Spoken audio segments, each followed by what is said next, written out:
Bonsoir et bienvenue à cette édition du 20 juin de l'Hebdo, votre rendez-vous d'actualité à la télévision des Basses-Laurentides durant tout l'été. Mon nom est Clara Maté-Genet et je suis votre animatrice. Ce soir à l'émission, on assiste à l'inauguration du Centre d'expertise en viticulture et œnologie du Québec à Oka. On vous emmène ensuite à Pointe-Calumet pour une régate de catamaran et on vous présente l'exposition sur le projet communautaire AMI au Musée régional de Thérèse de Blainville. En entrevue, je reçois Stéphane Thériault, directeur du Conseil québécois des entreprises adaptées. Bonne émission!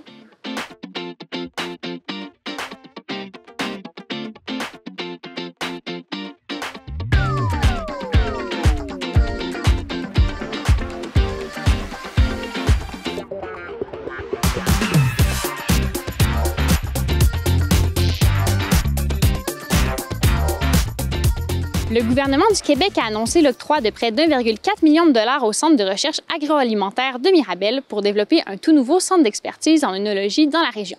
Situé au vignoble La Cantina à Oka, ces installations accueilleront une dizaine de chercheurs qui mèneront des travaux pour la croissance de l'industrie viticole. Je vous présente ce soir notre reportage à ce sujet. On est au sein du vignoble La Cantina, mais aussi au Centre de recherche agroalimentaire de Mirabel, donc au sein du nouveau centre d'expertise viticulture et œnologie, et on est implanté à Oka. Le CRAM fait de la recherche vraiment appliquée pour les producteurs. Donc, notre objectif est vraiment de donner des outils ou de l'information aux producteurs pour augmenter leur rentabilité, la qualité aussi de leurs produits, de leurs récoltes, et dans le cas présent, là, de la qualité des vins et des cidres produits. Donc, ce qu'on veut, c'est accompagner le producteur autant au niveau du champ, donc la qualité des produits, des raisins produits et des pommes. Aussi, on est dans les variétés de pommes à cidre, mais aussi comment on peut produire des vins et des cidres d'une autre qualité, ou d'augmenter cette qualité-là, parce qu'on sait qu'on a des particularités avec les cépages hybrides qu'on a au niveau du Québec. Ça apporte, dans le fond, des outils aux producteurs pour, dans le fond, la vinification, mais aussi pour la production au champ. Le vignoble expérimental du CRAM a été implanté en 2008 sur le site de l'abbaye d'Oka, donc qui est vraiment à proximité d'ici. C'est sûr que mon désir était de maintenir ce vignoble-là, donc on a maintenu le vignoble à l'abbaye d'Oka, mais il me fallait aussi un autre site où je pouvais avoir, oui, mon centre d'expertise, mais j'avais besoin aussi d'un autre parcelle de vignoble. Nos installations et nos équipements étaient un peu, je peux pas dire désuets, mais on n'en avait pas tant que ça. Le fait d'avoir un nouveau centre comme ça nous permet aussi d'être mieux installés, d'avoir les meilleurs équipements, mais aussi d'être à la fine pointe de la technologie. On sait que la recherche évolue aussi. On s'en va beaucoup dans des recherches, entre autres, avec du moléculaire. Donc, on a maintenant là, tous les équipements pour réaliser la recherche. On a un cellier qui est maintenu à 14 degrés qui va nous permettre de maintenir tous nos vins et nos cidres de recherche. Donc, ça, c'est vraiment un gros plus parce qu'on évalue aussi les produits dans le temps. Donc, on a beau faire un cidre d'une année, mais est-ce qu'il va bien vieillir? Donc, ça nous permet de maintenir ça. La grande salle principale, c'est principalement pour tout ce qui est transformation, donc la production des vins, des cidres. Donc, on a toutes les cuves nécessaires pour faire ça, tous les équipements, donc les pressoirs, fouloirs et grappoirs, donc à l'échelle expérimentale, mais aussi à l'échelle un petit peu plus grosse. Donc, ça, c'est vraiment notre grand espace de production. Puis, on a 2 laboratoires. Donc, un laboratoire qui est spécifique pour l'œnologie, donc qui nous permet de faire tous nos tests, de tester, par exemple, l'acidité, le pH, les taux de sucre, mais qui nous permet aussi de faire des analyses moléculaires, donc le séquençage pour différentes maladies. Mais on travaille aussi avec des insectes, de savoir quel insecte a mangé quoi. Donc, c'est toutes des analyses moléculaires qu'on va être maintenant capable de faire. Puis, l'autre laboratoire qu'on a, c'est vraiment un laboratoire plus pour la viticulture. Donc, pour faire nos tests, quand on ramène du bois du champ, on a des observations à faire pour savoir à quelle température les bourgeons sont résistants l'hiver. Puis, ensuite de ça, on a des chambres à température contrôlée qui vont nous permettre vraiment de maintenir des températures lors des vinifications, par exemple, ou de faire des tests là, avec des températures fixes. Il y a des nouvelles technologies qui arrivent. Par exemple, on parle de fils chauffants qu'on peut mettre au niveau là, du fil fruitier dans la vigne. Donc, les fils chauffants vont pouvoir aider les producteurs à contrer les gels de printemps. On a eu plusieurs épisodes de gel dans les dernières années. Donc, c'est une autre technique qui s'en vient, qui est développée. Donc, de comment on peut utiliser cette technologie-là au sein du Québec dans nos conditions. On sait qu'il y a certaines particularités. Donc ça, c'est un nouveau projet. On teste, par exemple, les gels de printemps qui arrivent aussi. On pense à de l'acide abscisique, donc c'est des nouveaux produits. On travaille avec une entreprise privée qui travaille sur de la nanocellulose, donc c'est une particule qui va recouvrir le bourgeon pour protéger contre le gel de printemps. Que les changements climatiques, on en parle quand même beaucoup. Il y en a certains qui disent « Ah, ben là, vous êtes chanceux, il va faire plus chaud, vous allez pouvoir avoir des cépages européens, par exemple, qui sont plus difficiles actuellement à produire. Il faut absolument une protection hivernale. » Mais c'est pas juste ça. Tu sais, les changements climatiques, c'est principalement les gels de printemps, comme on voit des épisodes qu'on a vécu récemment, mais qu'on voyait de façon plus occasionnelle avant. Là, on en voit régulièrement. Tu sais, les sécheresses l'été, comment nos cépages vont résister à ces sécheresses-là? Ou, contrairement, l'année passée, on a eu énormément de pluie. Donc, la gestion des maladies dans ces contextes-là. Puis, les changements climatiques, on parle aussi de nouveaux ravageurs. Notre objectif, c'est vraiment de fournir l'information au producteur qui est capable de prendre une décision puis d'améliorer ses processus, ses produits, puis tout ce qu'il y a là, au sein de son entreprise.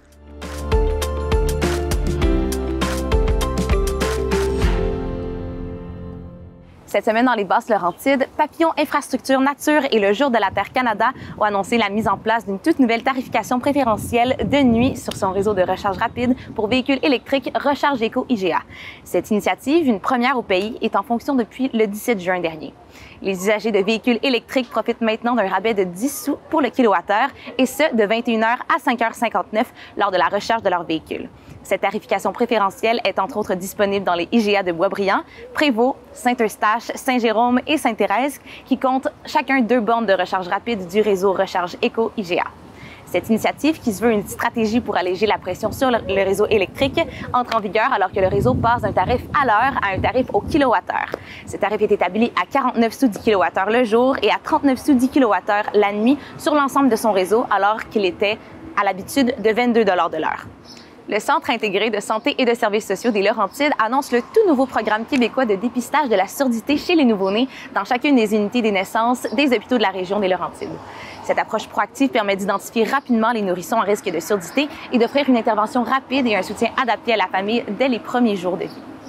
Le maire de Saint-Jérôme, Marc Boursier, a dévoilé le 11 juin dernier le plan de développement du secteur ouest de la ville. Cette annonce a eu lieu dans le cadre de l'événement intitulé « Le Saint-Jérôme de demain » qui réunissait plus de 120 personnes issues des milieux d'affaires, institutionnels et communautaires de la ville. Un total de 18 millions de pieds carrés dans le secteur de l'ancien aéroport qui ont été acquis par l'administration en 2023 seront utilisés. Cette initiative s'inscrit dans le cadre de sa stratégie de développement économique 2030, inspirée par l'électrification des transports. Ce plan vise à donner à Saint-Jérôme des opportunités d'affaires et un milieu de vie amélioré en misant sur la densification, le développement d'un réseau de mobilité active et collective, la bonification des services de proximité et l'implantation d'industries innovantes. Selon le maire Boursier, cette initiative permettrait à Saint-Jérôme d'accueillir des nouvelles possibilités d'emploi et de bénéficier de retombées économiques. Le développement du secteur se fera dans le respect de l'environnement et des attentes de la population.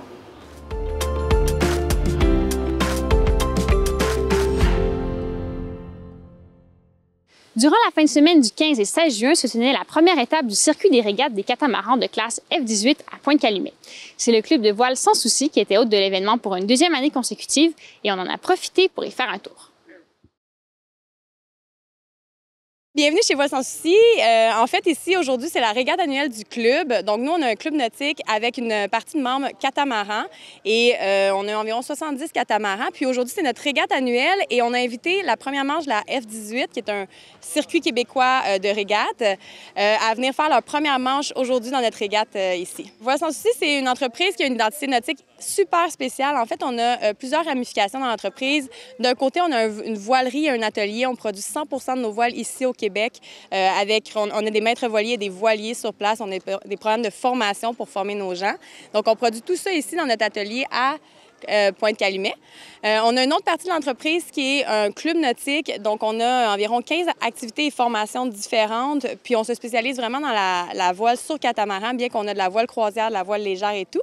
Et voilà, on offre ça sur un super beau site avec avec une belle plage privée sur le bord du lac des Deux-Montagnes. L'année dernière, on a accueilli la F18 pour la première fois. Il y a eu un momentum dans le club. Après, les membres étaient tellement motivés. On a des régates à chaque mercredi. Puis la régate suivante, il y a eu 21 bateaux qui se sont présentés, ce qui est quand même exceptionnel. On tournait autour de 10-12 bateaux à chaque mercredi. Et là, en ce moment, ça a créé un momentum dans le club.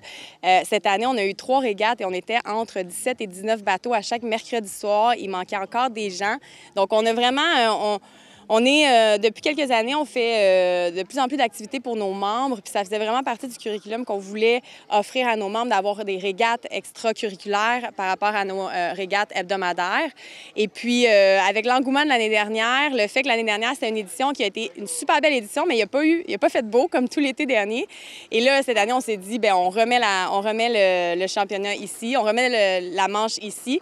On crée aussi, ce qu'on a fait cette année, c'est qu'on a créé, c'est devenu notre régate annuelle du club et la F18 en fait partie, vient faire leur première manche.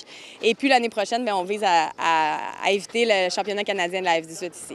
Ils ont 5 manches dans l'été, donc ça se déplace un petit peu partout. Il y en a un à Québec pendant la Transat Québec-Saint-Malo. Il y en a un en Gaspésie à la fin de la saison. Donc, ils ont 5 manches à chaque année dans différents clubs du Québec. Aujourd'hui, pour la F18, on avait 9 inscrits. Il y en a 2 qui ne s'étaient pas inscrits, donc je pense qu'ils sont autour de 11. De notre côté, on a environ une dizaine de bateaux. Il y a peut-être des gens qui vont s'inscrire dernière minute, mais oui, on avait 19 bateaux d'inscrits aujourd'hui. En fait, il y a un petit vent, donc un 5 à 8 nœuds. Je suis sûre que ça va être quand même impressionnant. Les gars de la F18 sont quand même très impressionnants sur l'eau parce qu'ils vont très vite. On a décidé de faire un départ commun pour les 2 régates, donc nos membres aussi vont partir en même temps. Ça risque d'être un beau parcours parce qu'on va le voir d'ici, dans le fond. Donc, on ne va pas aller un petit peu plus loin, on va être capable de le voir d'ici.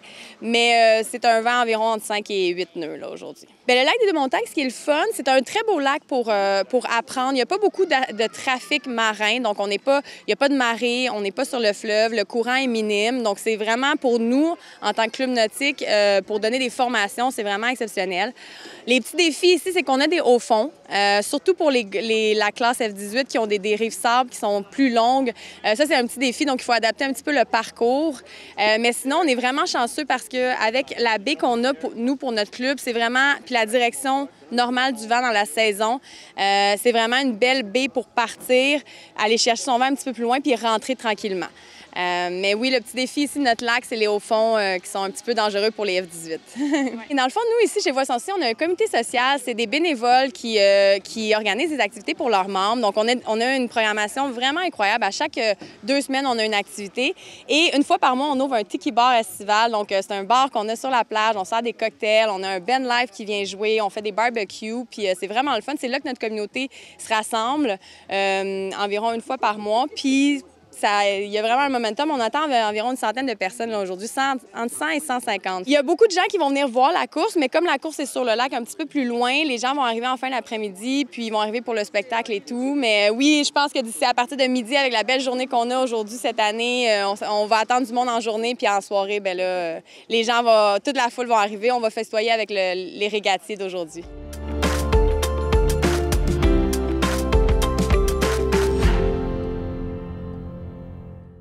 Le Musée régional de Thérèse de Blainville invite les citoyens et citoyennes à venir découvrir leur nouvelle exposition pour la saison estivale.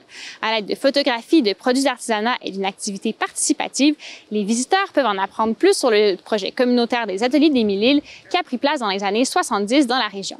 Le musée, situé à Sainte-Thérèse, est ouvert du mardi au samedi de 10 à 17 heures durant toute la saison estivale. Pour les curieux qui aimeraient en apprendre davantage sur le projet communautaire AMI au cœur de l'exposition, le fonds Atelier d'Émile-Île est disponible sur consultation à la Société d'histoire et de généalogie d'Émile-Île. C'est un projet qui s'inscrivait dans le cadre de ce qu'on appelle les projets initiatives locales. Ça, c'est le gouvernement fédéral qui avait décidé de financer des projets à travers le Canada pour favoriser la création d'emplois. Là, on est dans les années 70. Pour être plus précis, là, notre projet a débuté en 73 et il s'est déroulé jusqu'en 78. L'idée est venue de Pierre-Yves Fortier en offrant des cours, des ateliers d'artisanat à la population. Parce qu'à cette époque-là, les villes n'offraient pas des cours puis de la formation culturelle puis comme on a aujourd'hui. Au total, il y a eu à peu près une quinzaine d'ateliers. Il est venu en 6 ans pas moins de 18 000 personnes. Puis, le taux de la population globale qui est estimée à cette époque-là, là, on parle de 100 000 pour les 10 municipalités des Basses. Ça fait 18 de la population qui a tout de même passé aux ateliers, tu sais. Et ça a duré comme ça, et ça s'est perfectionné, ça s'est enrichi, et ça s'est transposé dans différents lieux. On sait une chose, il y a eu un rapport, semble-t-il, sur la nécessité justement des activités culturelles. Suite à ça, pouf, explosion des offres culturelles par les villes. Fait que c'est comme si les villes avaient pris le relais. Puis l'impact, c'est qu'en réalité, on a pu le mesurer sur le nombre de personnes qui sont venues, on a pu le mesurer sur le nombre de gens qui sont devenus des artisans. Notre objectif était de créer de l'emploi. Bien, il y a eu 32 artisans qui ont fait de l'artisanat leur métier. On espère que les gens ont découvert quelque chose d'autre que de regarder la télévision pour le bricolage, l'artisanat, comme pour s'expérimenter, puis avoir du plaisir, puis d'occuper leur loisir. C'est pas moi qui ai eu l'idée, c'est Jocelyne Fournier qui a eu l'idée, qui était animatrice, et puis qui a eu l'idée de proposer à la Société de l'Histoire, justement, les ateliers des Mille-Îles comme exposition temporaire 2024. Ça m'a apporté beaucoup, personnellement, et je sais que ça a apporté à beaucoup de gens. C'est une façon d'être, une façon de vivre, une façon d'être en société qui ont vécu, au fond. Tu as une trace d'une expérience communautaire qui fait que tu regardes le reste de ta vie puis le reste de tes expériences en institution, au travail, en famille, avec ce regard-là. L'objectif, c'était de leur rendre hommage, mais en même temps, de montrer tout ce qu'ils avaient réalisé, finalement, avec ce projet-là.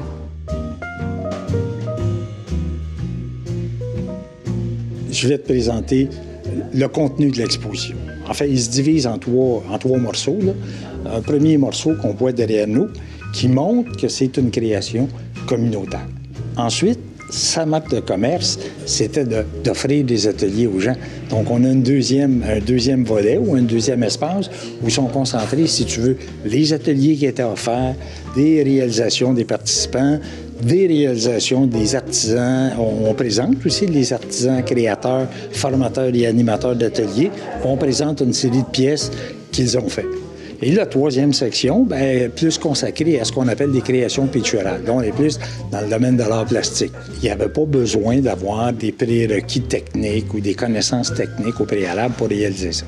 Puis quand on parle d'inclusif, on a parlé aussi des artisanes de Kanesatake, au cas, qui ont participé à la fois comme participants à des ateliers, mais aussi comme présentant puis vendant leur production à différents événements, puis dans la boutique.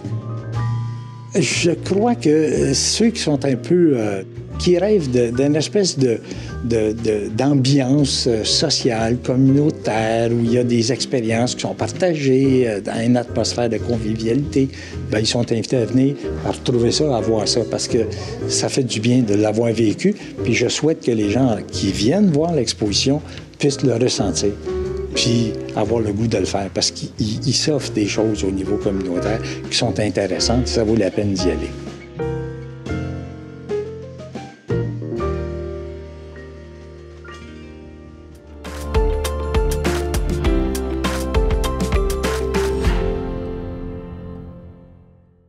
À venir dans les Basses-Laurentides, le Mouvement national des Québécoises et Québécois et la Société nationale des Québécoises et Québécois pour la région des Laurentides présentent la thématique 2024 de la Fête nationale du Québec. Retrouvons-nous à la Belle Étoile. Cette année, pour la 190e édition des festivités, les Québécois sont invités à se retrouver à la Belle Étoile dans les Laurentides les 23 et 24 juin prochains. Plusieurs spectacles musicaux présentés par des artistes d'ici auront lieu à travers le territoire. Pour l'occasion, la ville de Sainte-Thérèse invite la population à ses festivités le 24 juin prochain. De 11h à 16h, plusieurs activités pour toute la famille, comme des jeux gonflables, de la musique et des sculpteurs de ballons, seront offertes au parc Damas-Juteau de Sèvres et Charles Bosson. Dès 17h, les citoyens sont invités à une soirée tout en musique dans le stationnement de l'Hôtel de Ville avec DJ Christian Allary, Kumpania et Paul Piché. La fête nationale sera clôturée par des feux d'artifice dès 22h. La ville de Saint-Jérôme, quant à elle, étend ses festivités sur les 23 et 24 juin. Le 23 juin, dès 18h, au parc Jacques-Loca, plusieurs activités comme des spectacles de blondes naturelles, Sandra Contour et Sale Barbe seront offertes. Le 24 juin, de 11h à 16h, jeux gonflables, mini-golf, jeux d'évasion et plusieurs autres activités seront au rendez-vous. Le groupe Les Cousines sera de passage au parc Lac-Claude dès 11h30, au parc Schultz dès 15h et au parc Bouvrette dès 18h30. Les festivités à Mirabel auront lieu le 23 juin prochain au Centre culturel Patrick-Lepage. De 13h à 23h, activités familiales, discours patriotiques et spectacles de lendemain de veille seront de la partie. Le tout se terminera par des feux d'artifice dès 22h30. Pour la Ville de Lorraine, sa population est invitée au parc Lorraine dès 16h pour profiter de nombreux spectacles et activités pour toute la famille. Pour plus d'informations sur les festivités de votre municipalité, consultez le site web de la Ville.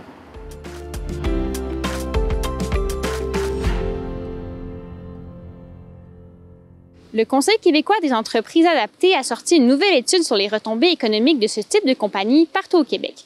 Pour nous en apprendre davantage à ce sujet, je me suis entretenue avec Stéphane Thériault, directeur général du Conseil. Bonjour, Monsieur Thériault, bienvenue à l'Hebdo. Pour commencer, pouvez-vous m'expliquer qu'est-ce qu'on entend par entreprise adaptée? Qu'est-ce que ça veut dire exactement?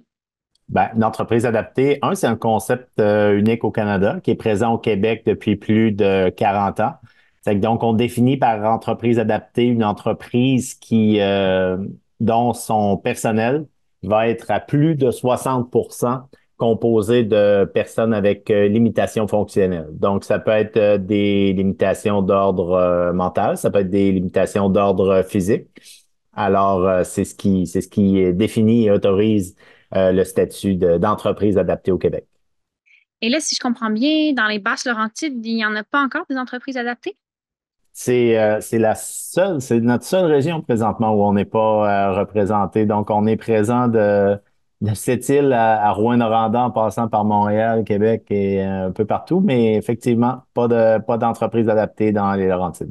Je sais qu'il y a eu quelques tentatives dans le passé qui ont été plus ou moins fructueuses. Par contre, on sent présentement un intérêt notamment du côté de la santé. On aimerait beaucoup avoir une entreprise adaptée qui pourrait s'implanter dans les Laurentides.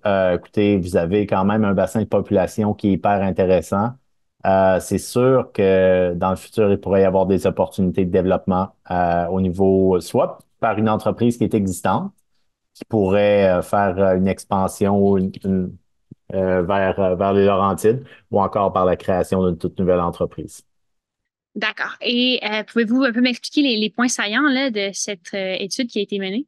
Premièrement, comme organisation, on a voulu mettre à jour nos données et notre impact. Tout le monde au Québec, reconnaît notre impact humain, c'est-à-dire celle de mettre à l'emploi des travailleurs avec des limitations.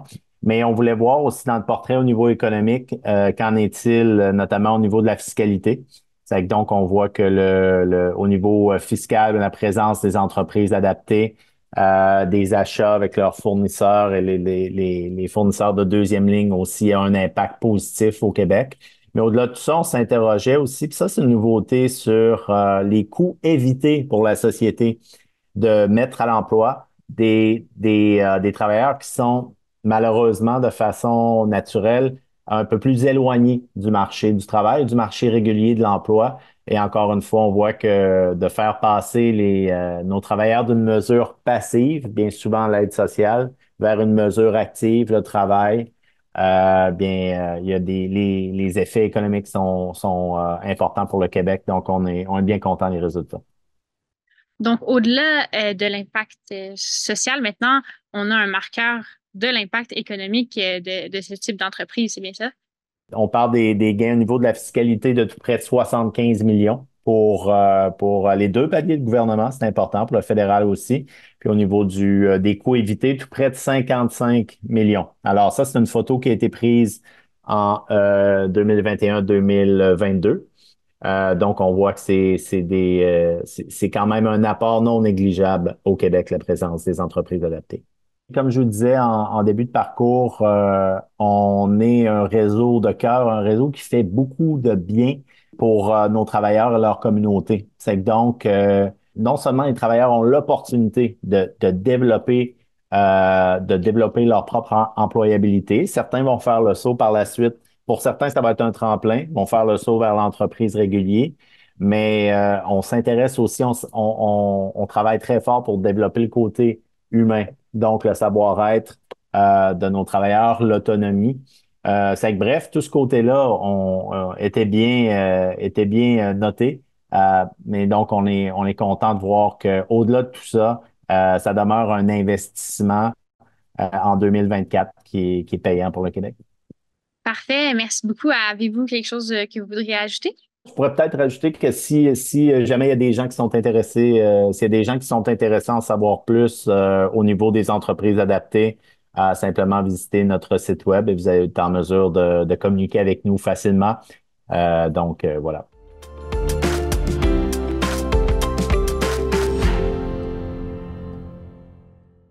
Et voilà, c'est ce qui met fin à cette émission. Merci d'avoir été à l'écoute et rendez-vous la semaine prochaine pour d'autres actualités régionales.